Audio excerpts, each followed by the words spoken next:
What's up, everybody? Tim Ford here, Brothers of Bitcoin, and welcome to your weekly Bitcoin update.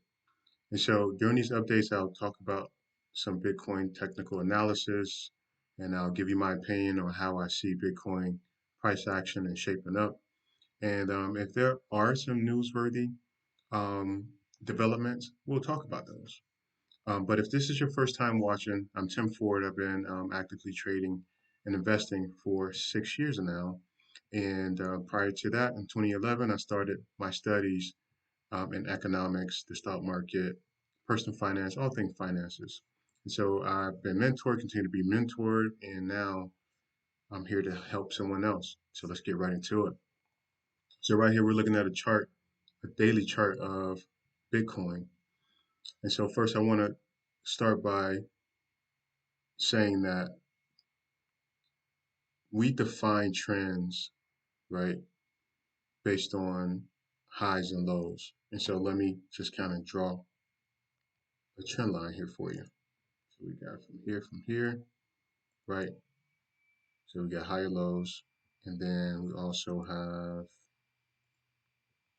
higher highs. So that for you.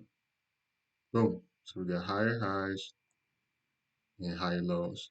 This is considered as bullish trend. And so I want to point out a few other things to you. So we had this demand zone, right? Which have a very similar demand zone. And then what we're experiencing now, another demand zone. These are accumulation areas. Usually, these are the areas where institutional money is pouring in, smart, informed traders and investors. These are the areas that you want to buy to get in and ride that wave up. So again, we have this, and we have this, which looks very similar. I'm going to take this off real quick. I want to also draw a mid-range. Because usually what happens is price will come up, hit a mid-range, and either continue on or it'll be rejected and fall back down. So again, we have these three areas that are very similar. And so here, let me bring your attention to this particular area, right? It's been kind of oscillating sideways. However, it's actually been trending, right? We're making higher lows, higher highs.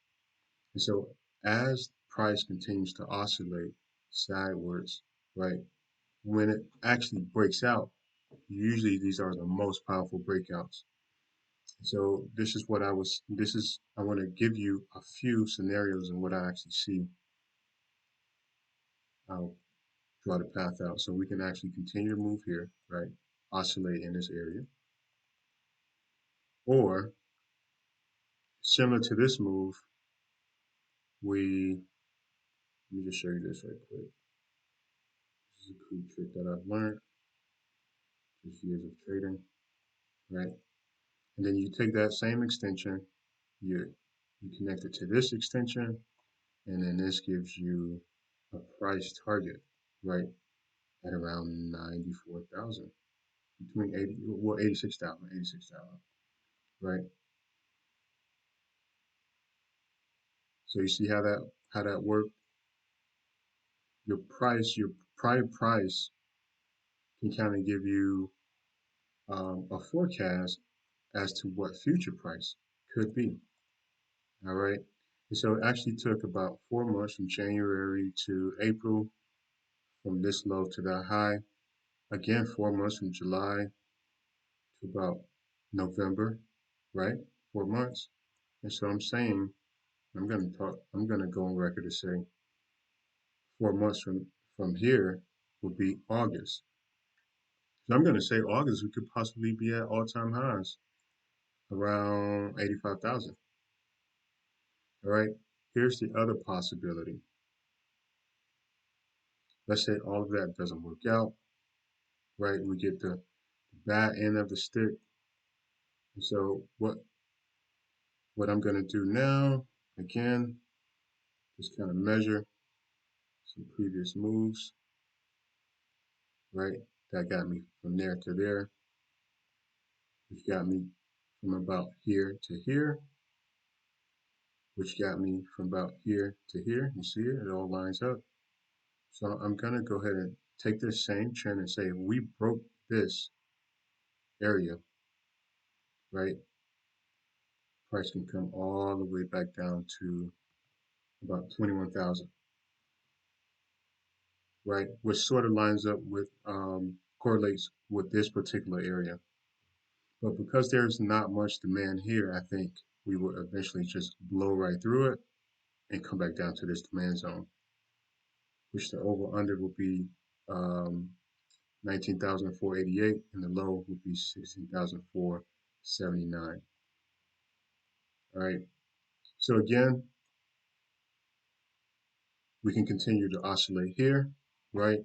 Or eventually break out to make new highs here. If none of that works, then this would be where Bitcoin would go. So imagine if you took Bitcoin, let's say if you took the trade right here, right?